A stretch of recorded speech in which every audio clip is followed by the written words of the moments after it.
everyone. Welcome to Take 5, where we take 5 minutes or so. This is the Thursday edition, where we take 5 minutes or so, and we look at what the scriptures, specifically this summer, the book of Ecclesiastes, and see what the scriptures have to say to our life. The book of Ecclesiastes is not one that's taught a lot or studied a lot, because it is a bit of an enigma, where it sort of presents life under the sun as we know it as really hard to figure out. Part of the message of Ecclesiastes is quit trying to figure it out and go to the one who designed life to begin with, and then enjoy the life responsibly under the sun, even though at times it can be really, really confusing. We've looked at a lot of issues all summer long, and now we're in Ecclesiastes 8, and the issue now is the issue of wisdom. He sort of picks up on what he likes to write about or wrote about in the book of Proverbs.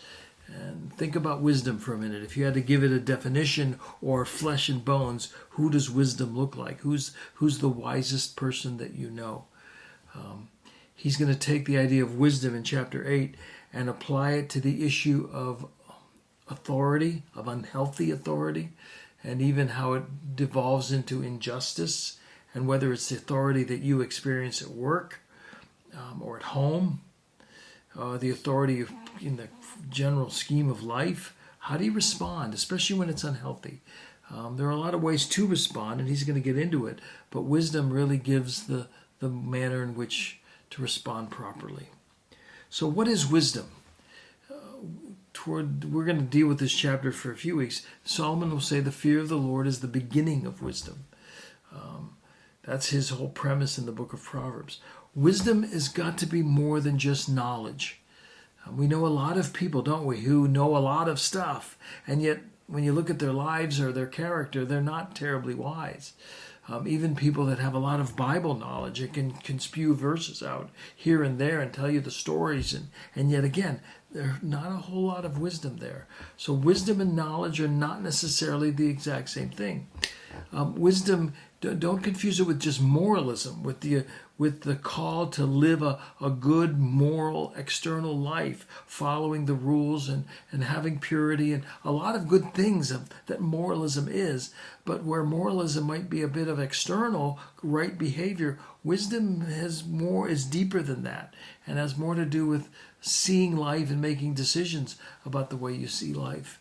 Wisdom is different than formulas, where, the formula, if you do these 3 things, your life will turn out well, or follow these 5 steps and you'll have a better marriage, or follow these 4 rules in raising kids. And again, rules are okay and steps are fine, but oftentimes they don't get to the heart of the matter.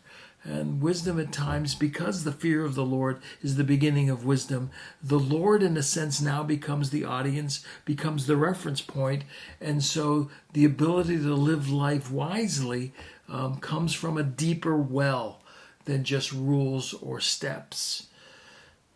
Let me give you a couple of verses that Solomon wrote in in Proverbs 26, just to show you what he means, or what I mean, that it's not formula. He would write this: don't answer a fool according to his folly or his foolishness, or you'll be like him.